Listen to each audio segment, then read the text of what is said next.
Shalom. Puji nama Tuhan, kalau saat ini kita boleh bersama-sama kembali di dalam rumah Tuhan. Kita mengucap syukur bahwa ada kesempatan untuk kita kembali berkumpul karena kasih anugerah Tuhan yang telah diberikan kepada kita. Kita percaya bahwa Allah hadir di tengah-tengah kita dan juga Allah hadir di antara keluarga-keluarga yang ada di rumah. Kita yakin bahwa Allah sungguh mengasihi kita. Karena itu kita sangat merindukan untuk senantiasa berhadapan dengan Allah. Kita rindu memandang wajahnya dan kita rindu hadiratnya ada bersama-sama dengan kita. Mari kita mulai saja ibadah kita pada pagi hari ini. Saya undang Bapak Ibu Saudara sekalian bangkit berdiri. Kita akan puji dengan pujian saat indah ku berhadapan denganmu.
dalamnya kasih-Mu.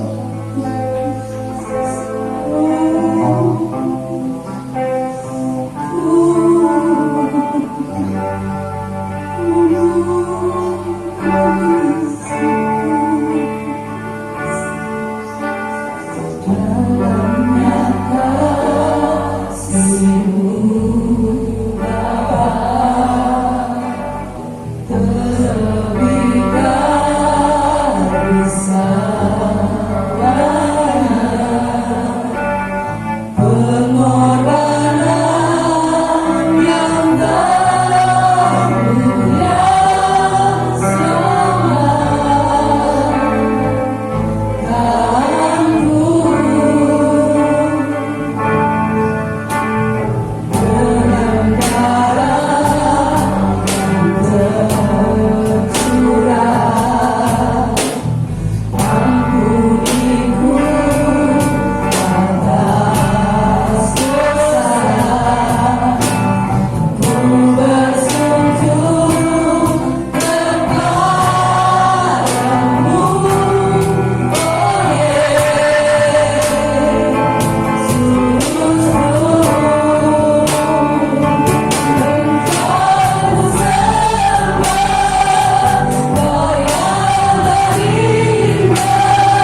kasih-Mu yang dalam bagi kami. Bahkan Kau sudah memberikan anakmu yang tunggal, Tuhan Yesus Kristus, untuk menjadi juru selamat penebus kami ya Bapa. Kami mengucap syukur, kami berterima kasih Tuhan, karena kasih-Mu yang begitu dalam bagi kami. Kami itu kerinduan kami rindu memuji dan menyembah Engkau. Rindu untuk memuliakan Engkau Tuhan, sebab hanya Engkau Yesus yang layak dipuji dan dimuliakan. Kami mengucap syukur buat Roh Kudus-Mu Tuhan. Sampai saat ini Tuhan, sungguh luar biasa penyertaan Engkau di dalam kehidupan kami, sehingga saat ini kami boleh berhimpun kembali, memuji dan memuliakan Engkau di rumah-Mu Tuhan. Suatu kesempatan yang indah yang Engkau berikan bagi kami Tuhan. Sampai saat ini hanya oleh anugerah-Mu kami ada Bapa. Bapa di dalam surga, inilah hati kami masing-masing. Kami mau serahkan kepada-Mu pada pagi hari ini ya Tuhan. Rinduan kami, hadirat-Mu ada bersama-sama dengan kami, ada di dalam rumah ibadah kami ya Tuhan saat ini. Dan kami percaya Engkau sedia memberkati kami masing-masing Tuhan. Bila kami datang dengan segala kelemahan, dengan segala sakit penyakit, maka kami akan pulang dengan bersorak-sorai dan penuh kemenangan, karena Engkau Tuhan yang sudah menolong kami. Kami menyerahkan setiap hamba-Mu yang mengambil bagian pada pagi hari ini Tuhan. Kami serahkan seluruh kehidupan kami ya Bapa. Layakkan kami untuk melayani Engkau pada pagi hari ini. Sucikan dan kuduskan kami ya Tuhan, agar apa yang kami lakukan pada pagi hari ini boleh berkenan dan menjadi berkat bagi kemuliaan nama Tuhan. Kami menyerahkan hamba-Mu yang bahkan firman Tuhan, kami percaya dan Engkau sedia memakai hamba-Mu, mengurapi hamba-Mu dengan kuasa Roh Kudus-Mu, sehingga apa yang disampaikan boleh menjadi berkat bagi kami semua. Terima kasih Bapa. Kami berdoa buat saudara-saudara kami yang lain yang saat ini ada di rumah, yang beribadah di rumah mereka masing-masing. Bapa, Engkau hadir di antara mereka Tuhan. Engkau memberkati mereka. Mujizat-Mu juga boleh terjadi di sana ya Tuhan. Sukacita yang luar biasa. Engkau akan memakai setiap keluarga menjadi berkat bagi kemuliaan nama Tuhan. Terima kasih Bapa. Kami serahkan ibadah kami, awal, pertengahan hingga pada akhirnya, hanya di dalam nama Tuhan kami Yesus Kristus. Haleluya. Amin. Puji nama Tuhan. Silakan duduk.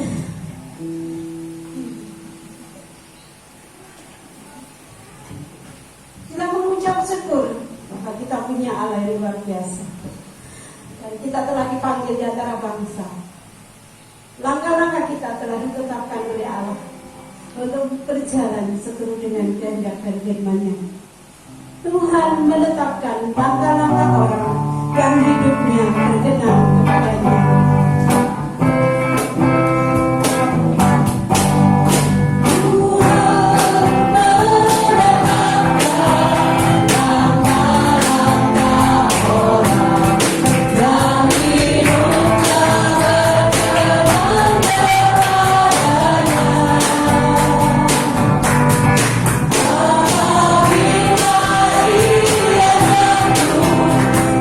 Sampai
sendiri yang menolong dan menopang kehidupan kita. Sungguh ku bangga Bapa punya Allah seperti Engkau.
Hariku bagai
kematian mati kita masing-masing. Haleluya. Haleluya. Haleluya. Haleluya. Amin. Terima kasih. Sama hidup kami. Kamu akan berkuasa. Mereka layak untuk melakukan kehendak-Mu. Menjadi berkat bagi kemuliaan nama-Mu. Haleluya. Rasakan kehadiran-Nya, rasakan jamahan-Nya, rasakan lawatan-Nya saat ini. Kita akan syukurnya, penuhi aku sekarang. Waktu dan selanjutnya saya serahkan kepada hamba-Nya Tuhan.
Terima kasih, kita duduk. Salam.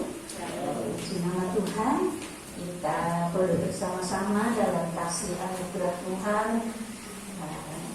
Walaupun mungkin hari ini sepertinya kita mengawali lagi tidak kehidupan yang ada di tengah-tengah kita, tetapi yang terutama Tuhan ada di tengah-tengah kita. Amin.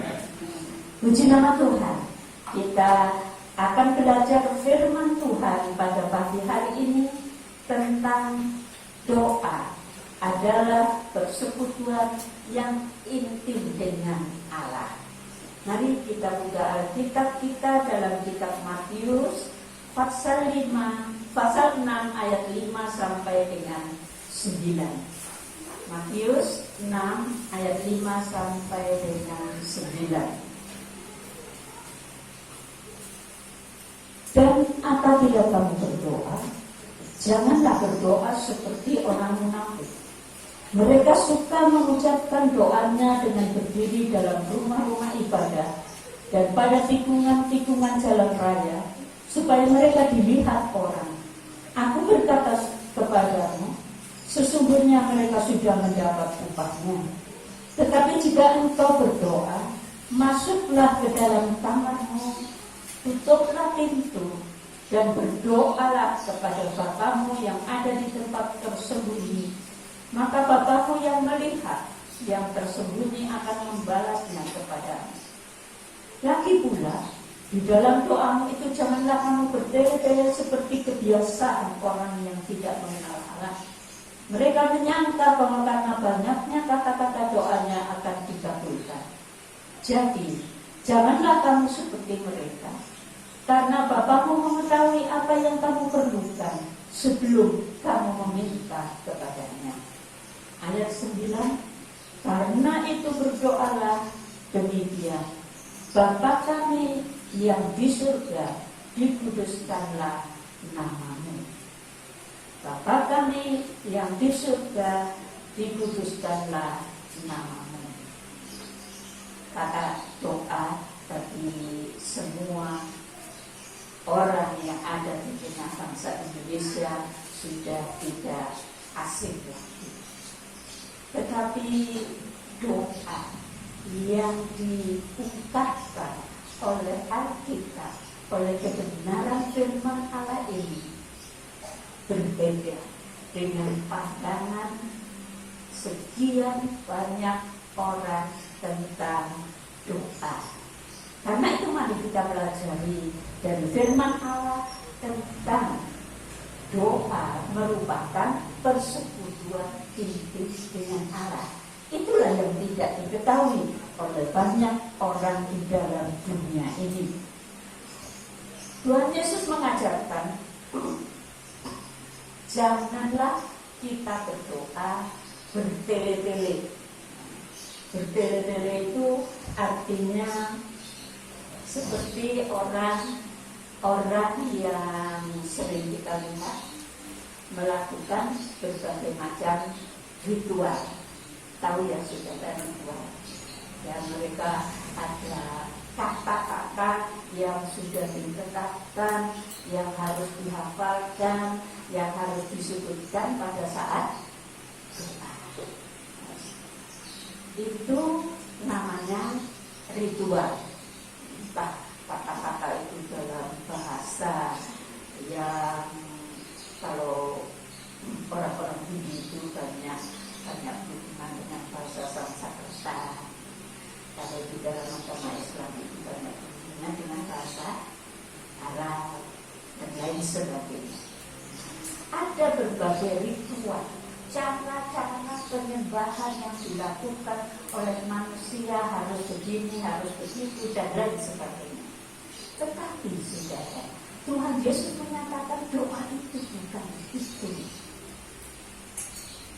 Sekarang kalau misalkan di sini ada Bapak Eko, lalu anaknya Ishak atau Semi datang kepada Pak Eko. Tapi waktu datang kepada Pak Eko itu dia menyebutkan kata-kata yang sudah dihafalkan. Sudah dihafalkan 3 kata, begitu berulang. Bagaimana kata Bapak Eko? Bapak Eko bingung mungkin, anakku ini kenapa ya? Anakku ini kenapa? Kok seperti itu? Jadi doa yang bersifat ritual, bertele-tele, disebutkan berulang-ulang, bahkan ada benda yang ya, yang biasa dipakai oleh mereka untuk menyebutkan doa yang diulang-ulang terus-menerus.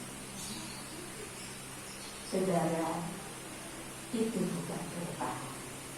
Karena Allah bukan seperti yang dibayangkan oleh mereka. Allah adalah suatu pribadi, dan pribadi yang begitu mengasihi, begitu mempedulikan manusia, dan pribadi yang begitu mengasihi, tentu ingin punya satu hubungan kasih dengan anak-anaknya. Satu hubungan kasih dengan anak-anaknya. Jadi ia tidak suka dengan doa yang dikatakan oleh Tuhan sendiri bertele-tele. Orang yang berdoa dengan bertele-tele berarti kata firman Tuhan, orang yang tidak mengenal Allah. Orang yang tidak mengenal pribadi Allah yang luar biasa itu. Kedua, Tuhan katakan, tetapi apabila kamu berdoa, jangan berdoa seperti orang munafik. Orang munafik adalah orang yang berpura-pura. Bapak Ibu dan saudara sekalian, katakanlah kalau doa orang munafik ini adalah doa yang berpusat kepada diri sendiri, kepada kepentingan diri sendiri. Doa itu seharusnya tidak berpusat kepada kepentingan diri sendiri di dalam kehidupan kita. Doa itu adalah sebuah persekutuan yang hidup, persekutuan yang intim dengan Allah. Karena orang-orang berdoa berpusat pada diri sendiri, maka orang-orang itu kadang-kadang menjadikan Allah seperti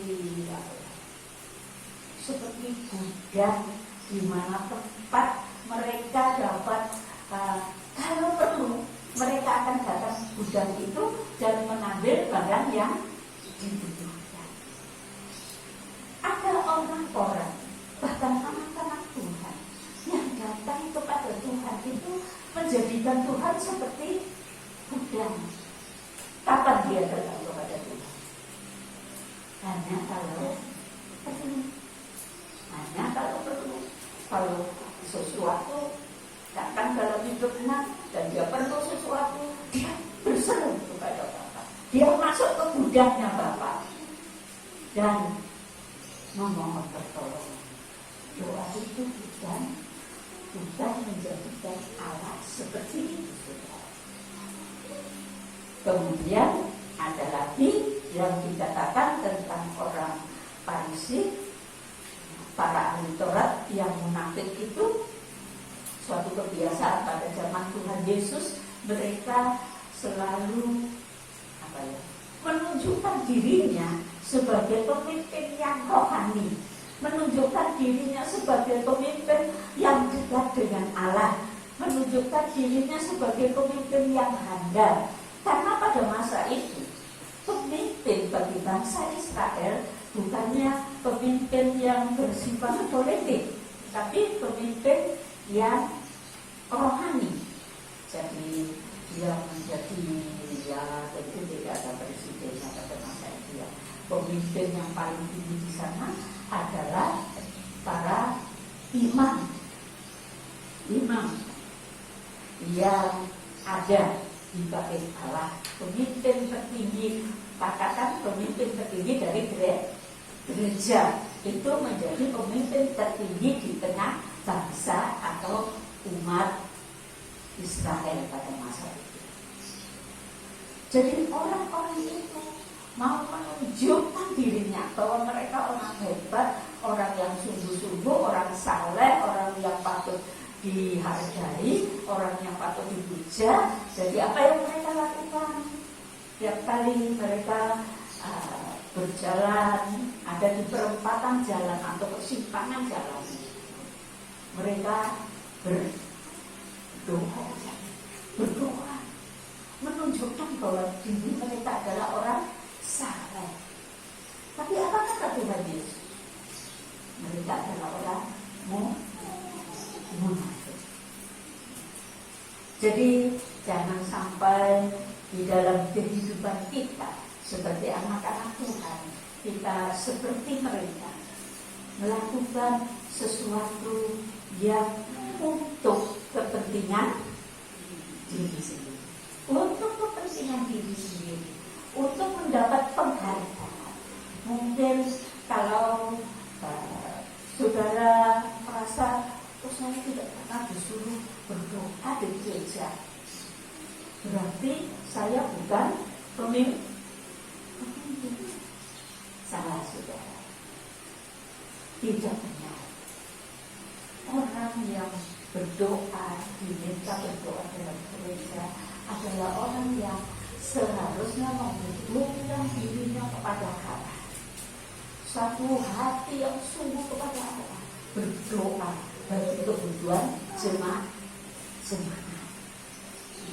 Jadi jangan ada saudara yang ingin misalkan, ingin disuruh memimpin doa supaya saya bisa jadi seorang pemimpin. Tidak di situ, saudara. Karena doa itu bukan itu. Doa itu apa, saudara tadi? Doa itu apa? Persekutuan yang intim dengan Allah. Satu hubungan yang intim dengan Allah. Apa maksudnya? Kita lihat Matius 6 ayat yang ke-6. Saya ulang lagi membacakan.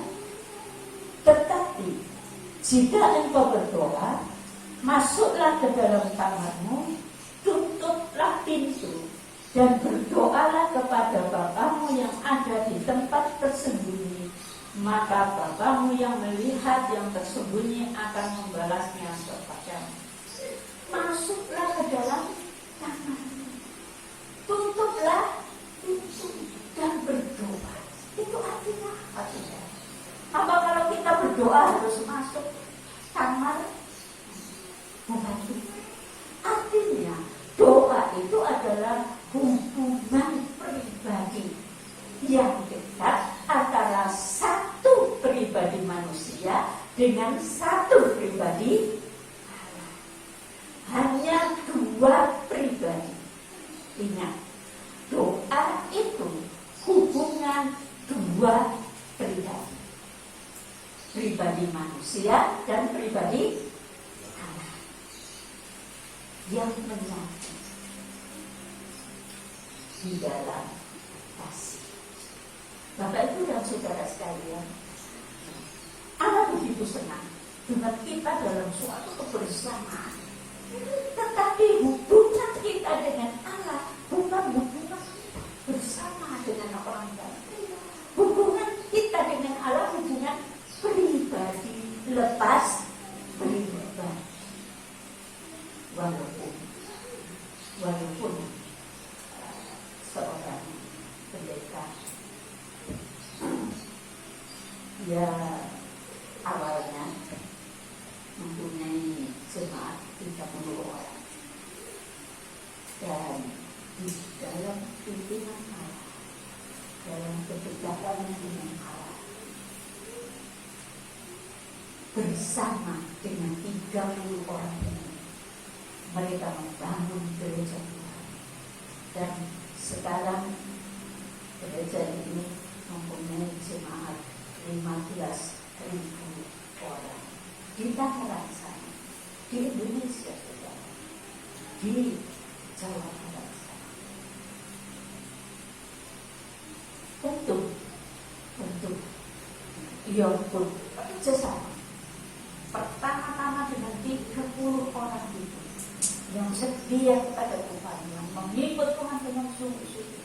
Ia bekerja sama dengan mereka, bekerja sama untuk satu pekerjaan Allah, dan mereka akhirnya menjadi gereja yang luar biasa, gereja yang mendirikan rumah sakit, gereja yang pergi ke tempat-tempat seperti di Indonesia Timur mungkin yang membutuhkan bantuan kehidupan ekonomi, gereja yang juga menolong orang-orang gila, mencari orang-orang gila di berbagai daerah. Gereja yang melakukan begitu banyak hal. Tapi pada suatu hari Tuhan berkata kepada pendeta, dia kalau pergi ke satu daerah biasanya mengajak ada 9 pekerja intinya yang selalu bersama dengan dia. Tuhan katakan, pergi dia. Dia ada apa itu? Pergi ke sana. Lalu dia mengajak semuanya pergi dari dia. Dan saudara tahu sampai di sana, ini dia itu oleh pekerjaan orang yang luar biasa. Gereja itu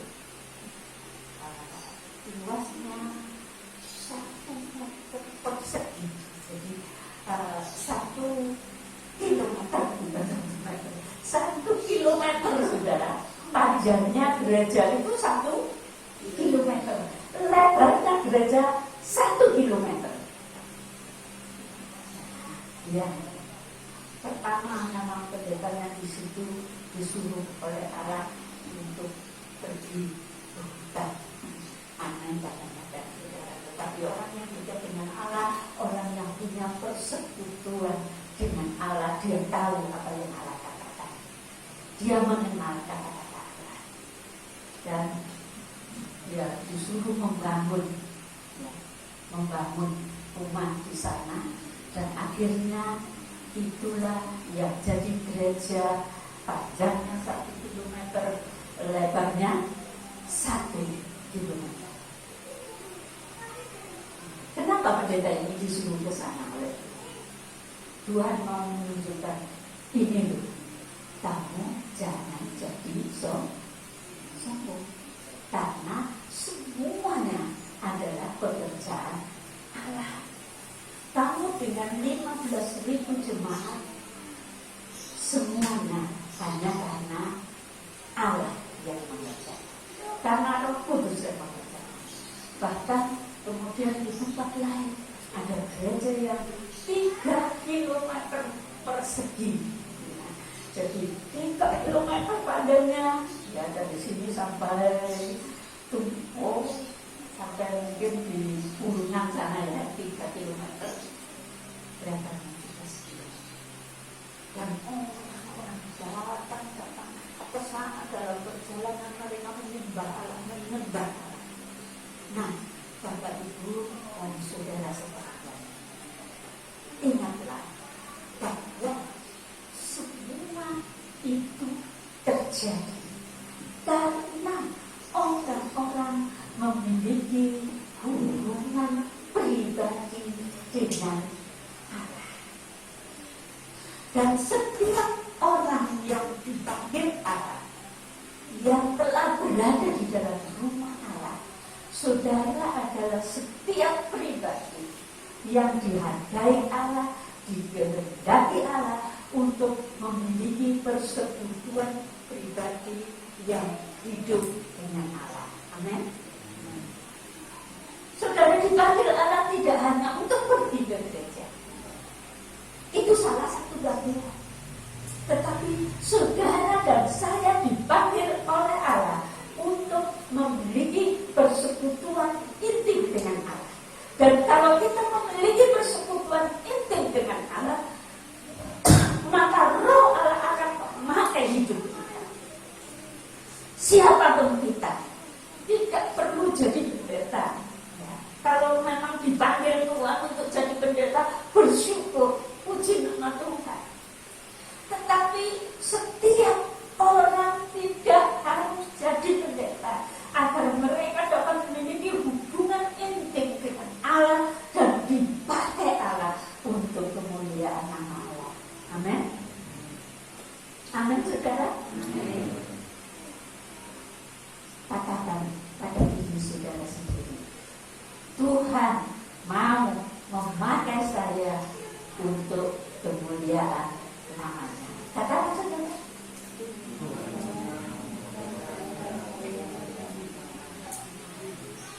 Karena itu Tuhan mau saudara berhubungan, bersekutu intim dengan Allah.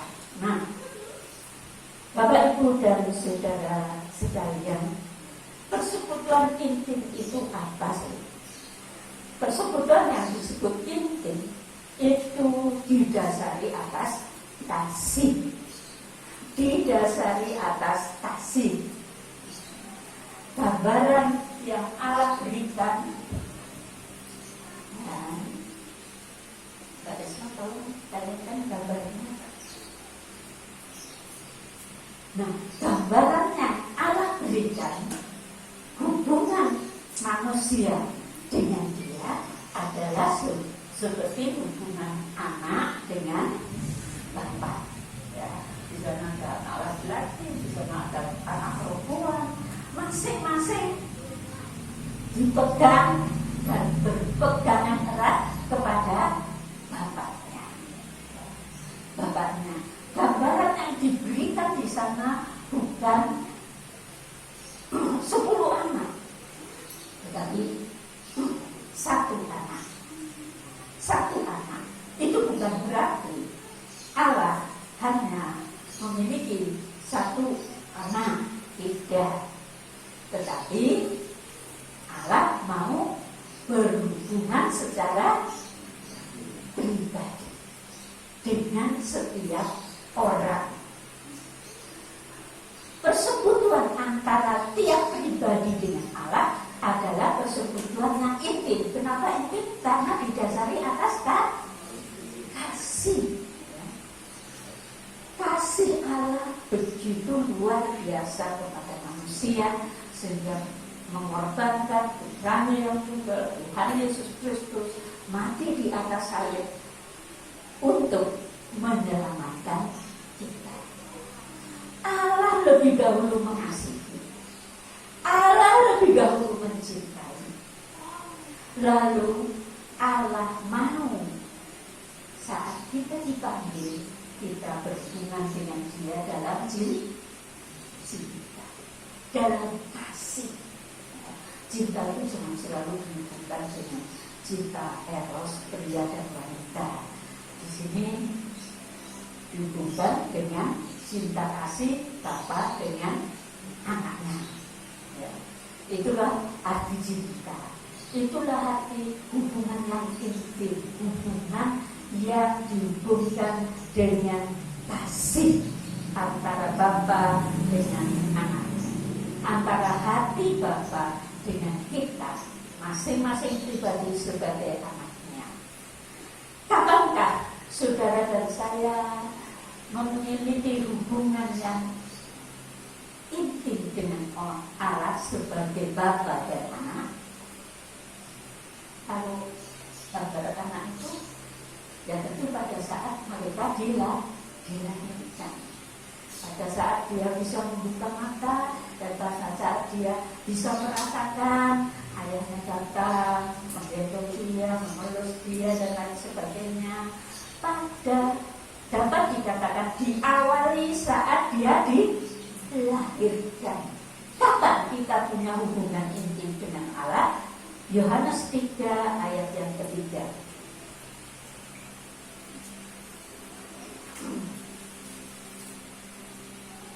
Yesus menjawab katanya, aku berkata kepadamu, sesungguhnya jika seorang tidak dilahirkan kembali, ia tidak dapat melihat kerajaan Allah.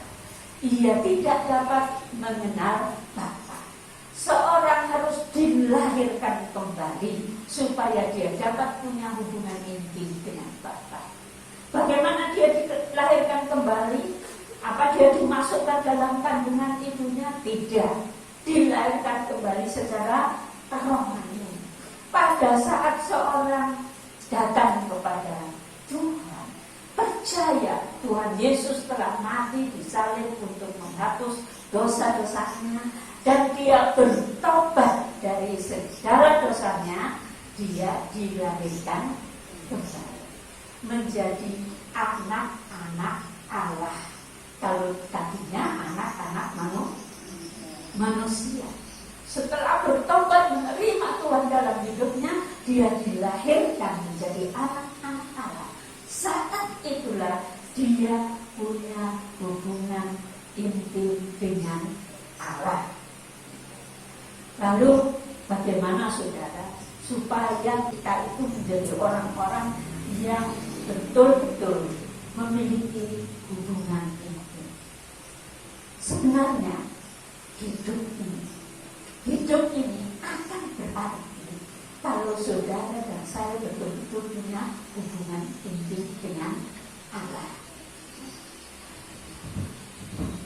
Kita lihat Yesaya 57 ayat 19. Kalau ada seorang yang membacakan Yesaya 57 ayat 19. Mungkin saya juga dituliskan di sana. Kita lihat baca saja tadi. Salah seorang silakan membacakan.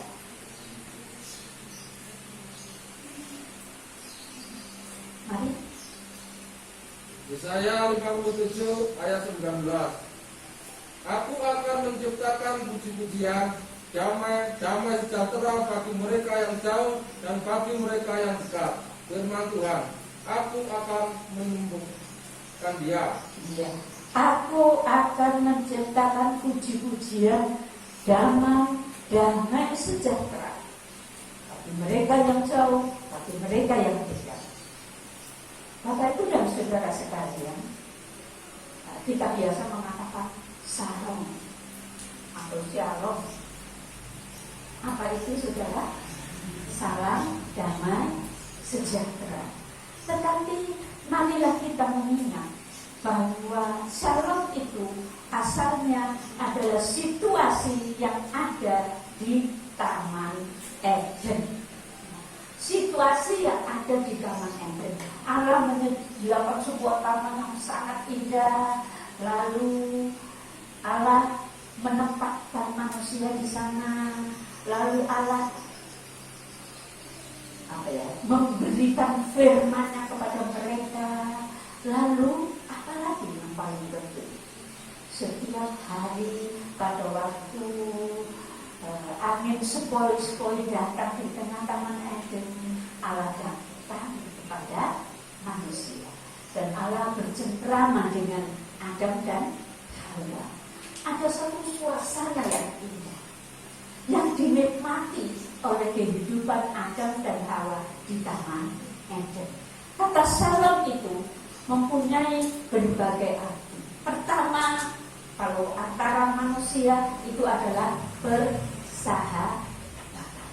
Atau kalau di Taman Eden, persekutuan yang hidup dengan Allah sendiri.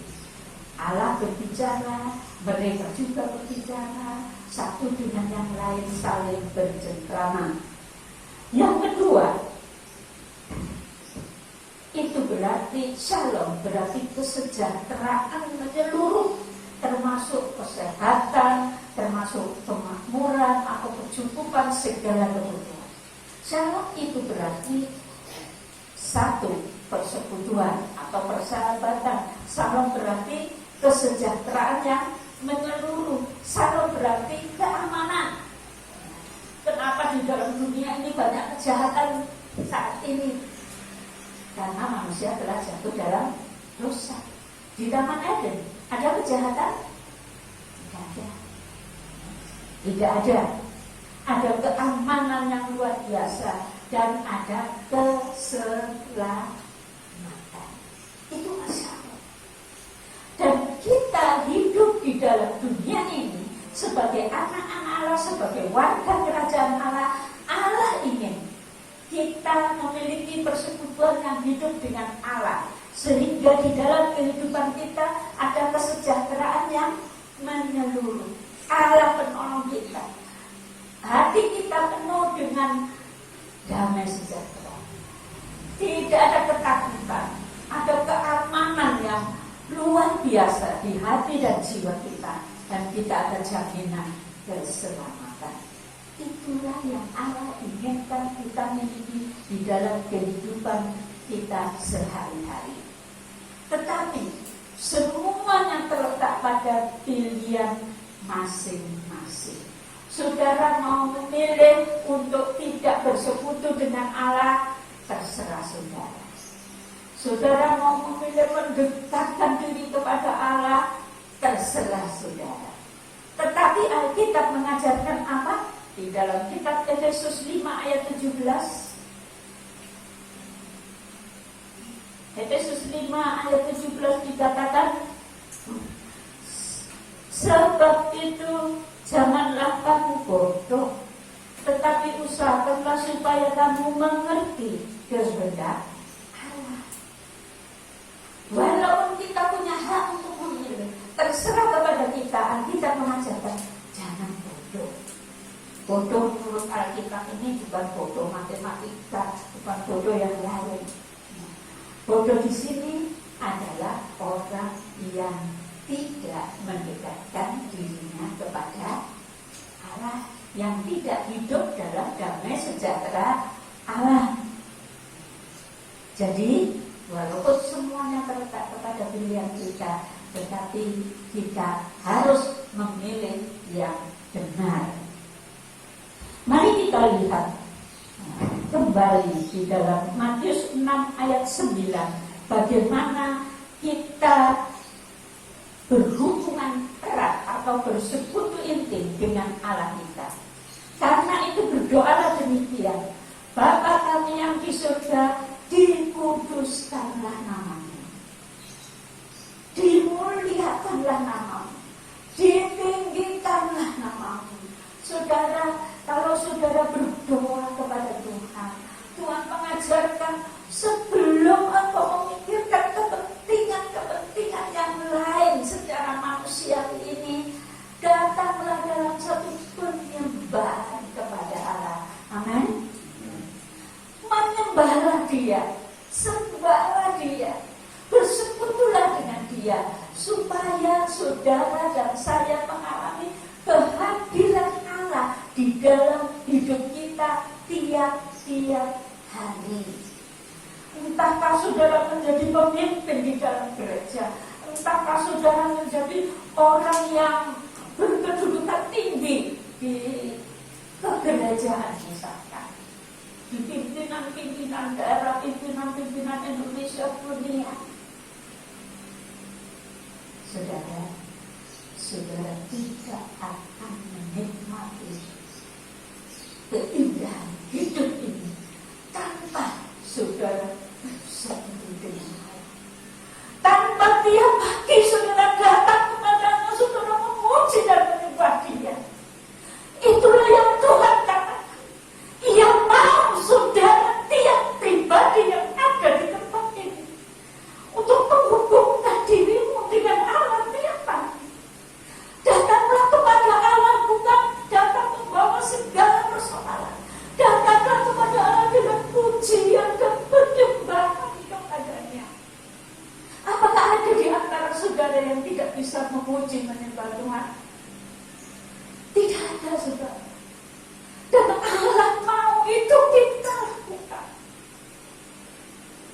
Segala yang lain yang saudara lakukan untuk melayani Tuhan tidak akan benar-benar menjadi berkat bagi orang lain jika hidup saudara tidak bersekutu dengan Dia. Saudara, Tuhan memanggil kita pagi hari ini untuk membawa hidup kita tiap hari bersekutu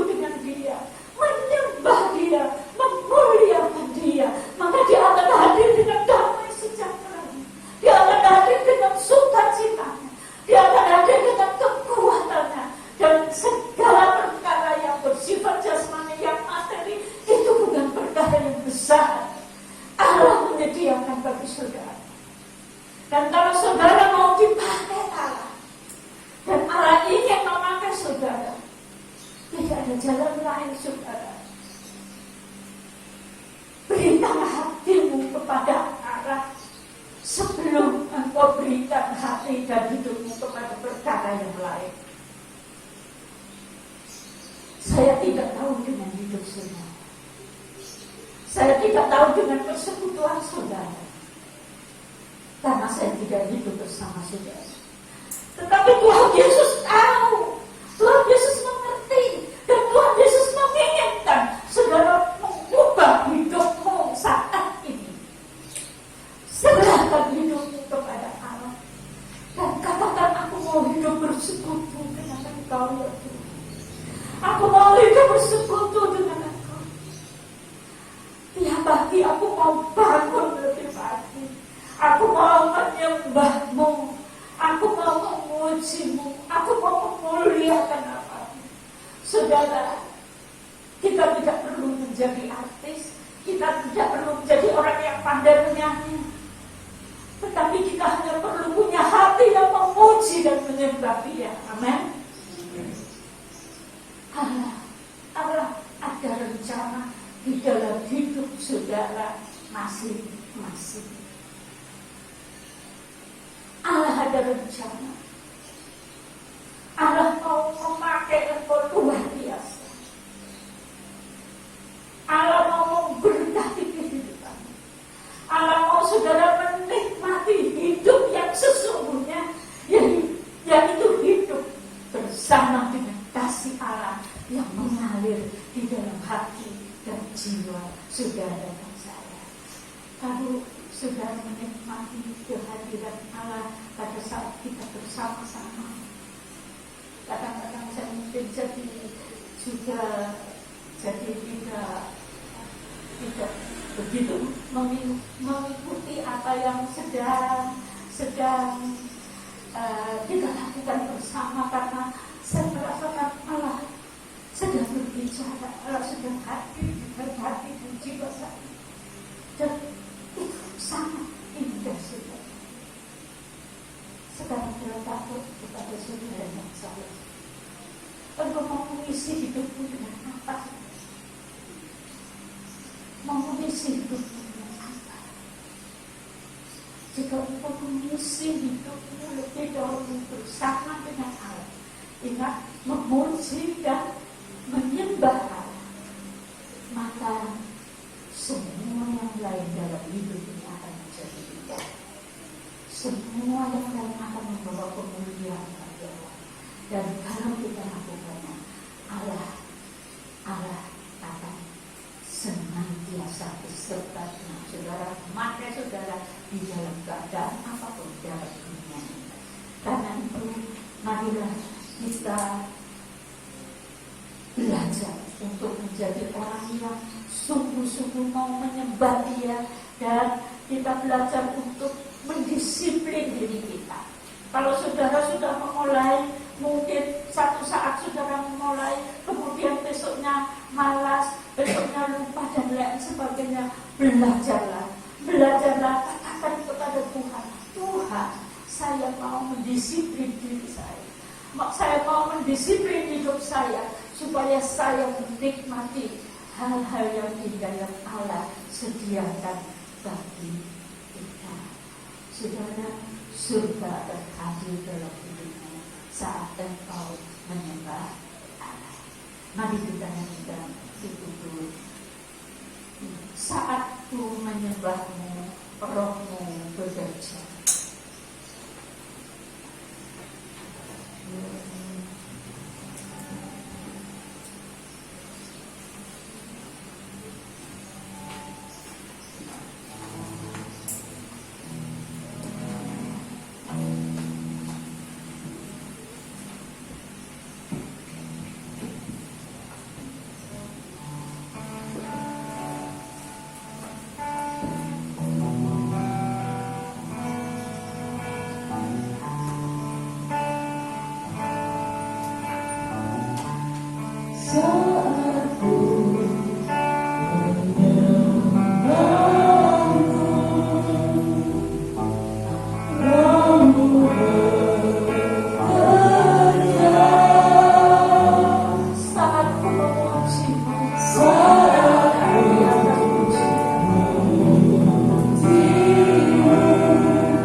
untuk tiap hari, tiap pagi menyembah dan memuji Dia.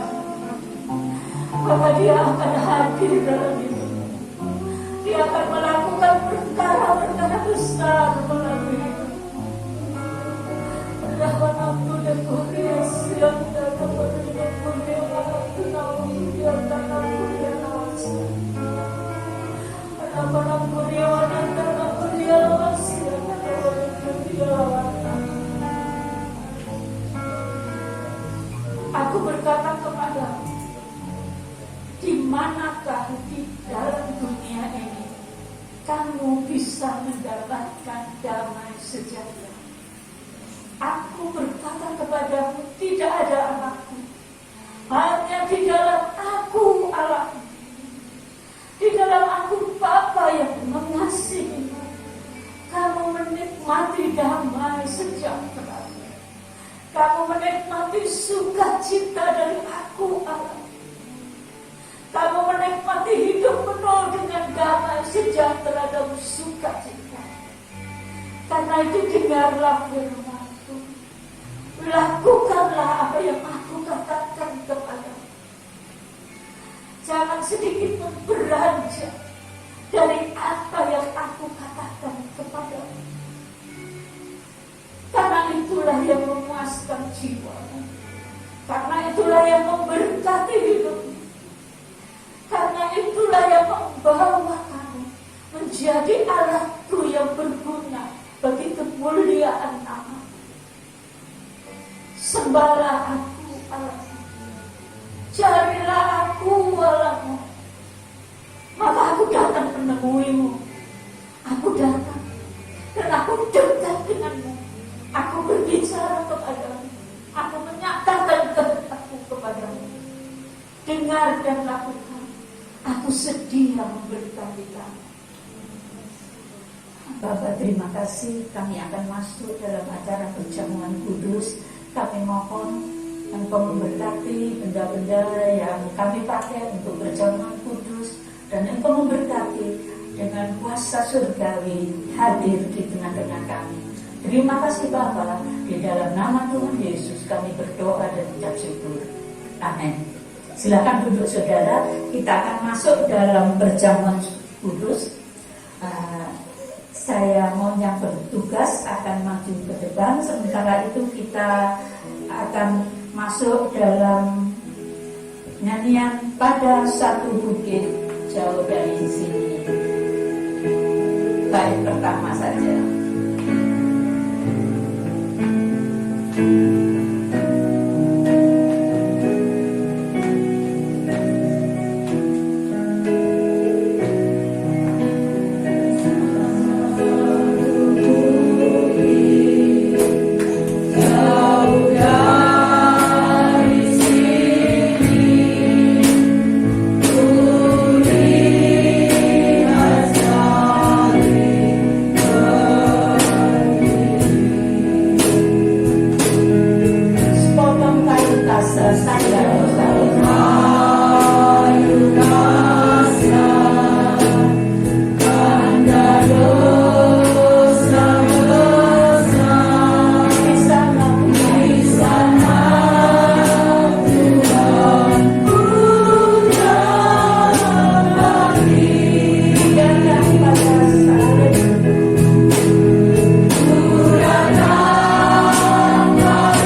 apa yang telah kuteruskan kepadamu telah aku terima dari Tuhan, yaitu bahwa Tuhan Yesus pada waktu ia diserahkan mengambil roti, dan sesudah itu ia mengucap syukur atasnya. Ia memecah-mecahkannya dan berkata, inilah tubuhku yang diserahkan bagi kamu, perbuatlah ini menjadi peringatan akan aku. Amin. Kita makan bersama.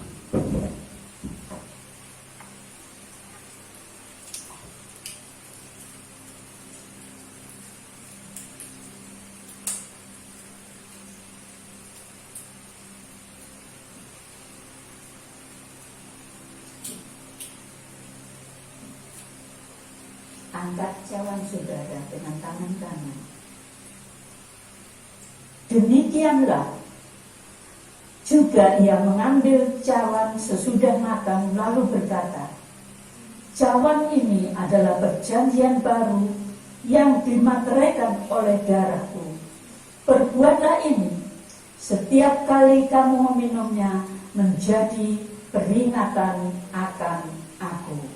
Amin. Kita minum bersama.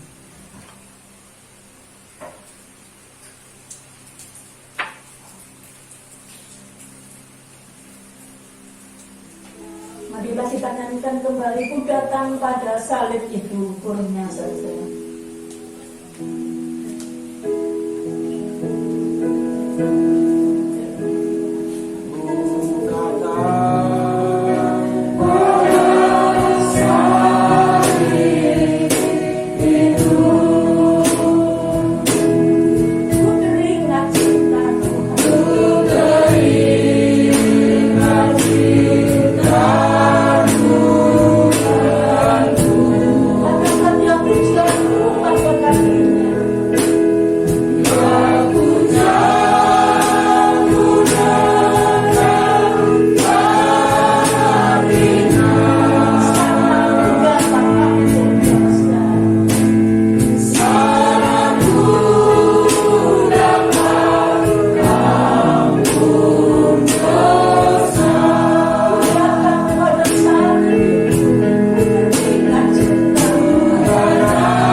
bahkan akan melebar meluas Tuhan sampai ke tanah Tuhan. Biarlah jiwa-jiwa baru boleh datang memenuhi tempat Tuhan. Terima kasih Bapa di dalam surga. Kami percaya Tuhan Kau memakai setiap kami yang ada jemaat di tempat ini. Kiranya Tuhan yang mulai lemah imannya, dalam nama Tuhan Yesus Kau menguatkannya Tuhan, sehingga kami setiap hari semakin setia kepada Dia Bapa. Kiranya yang mengalami lemah tubuh, dalam nama Tuhan Yesus, darah Tuhan mengalir menyembuhkannya. Kami percaya Tuhan, kami punya iman di dalam Engkau. Terima kasih Bapa di dalam surga. Terima kasih berkat melimpah atas kami. Dalam nama Tuhan Yesus kami sudah berdoa. Haleluya. Tanda tantanganmu di hadapan Tuhan, saudara. Bapak Ibu, saudara yang terkasih, marilah kita pulang dengan segala berkat surgawi yang Allah sediakan bagi kita semua. Mari kita pulang dengan damai sejahtera, kasih karunia dan anugerah dari Tuhan kita Yesus Kristus. Dan marilah kita pulang beserta dengan Roh Kudus yang akan memimpin kita, menyertai, membimbing, melindungi, menolong kehidupan kita sehari-hari. Biarlah kita pulang bersama dengan Roh Kudus dari hari ini sampai Maranatha, Tuhan datang yang kedua kali. Di dalam nama Tuhan Yesus, saudara yang percaya katakan amin. Puji nama Tuhan. Silakan duduk saudara. Kita bersyukur kepada Tuhan karena minggu depan anak-anak sekolah minggu sudah akan bisa mengadakan sekolah minggu di tempat ini, dan diminta orang tua akan memberikan visit seperti ini saudara. Setiap anak harus memakai, ya, kalau mereka pakai masker mungkin terlalu sulit untuk mereka akan menyanyi dan lain sebagainya. Jadi sekolah minggu akan dimulai jam 7 pagi. Betul? Iya. Sekolah minggu akan dimulai jam 7 pagi. Jadi keluarga-keluarga yang punya anak-anak, mari jangan terlambat datang jam 7 pagi. Anak-anak diantar untuk menyembah Tuhan bersama-sama. Saya percaya berkat Tuhan akan menyertai. Kemudian setiap hari Sabtu kaum muda ada kegiatan kaum muda. Saya berharap semua yang masih merasa muda akan mau aktif, ya, jam 5 sore dalam kegiatan kaum muda. Kemudian hari Sabtu jam 6 sore di sini ada kebaktian kaum pria dan kaum wanita. 2 minggu ini kita menikmati kehadiran Allah yang luar biasa saat kaum pria dan kaum wanita menyembah Allah bersama-sama. Kita mau belajar menyembah dan menyembah Dia, dan Dia hadir di tengah-tengah kita. Karena itu yang merasa diri wanita dan yang merasa diri pria, kami sangat rindukan saudara, dan saya akan bersama-sama dalam kebaktian KWKP namanya. Saya kira tidak ada pengumuman yang lain. Kemudian memang akan ada acara khusus Zoom, dan dari wilayah kita ada yang mewakili dari gereja, dan di sini ada Saudari Esther yang akan mewakili dalam kegiatan kaum muda. Saya berharap banyak kaum muda yang lain akan lebih aktif dan dipakai Tuhan untuk kemuliaan nama Tuhan. Puji Tuhan, selamat siang, Tuhan memberkati.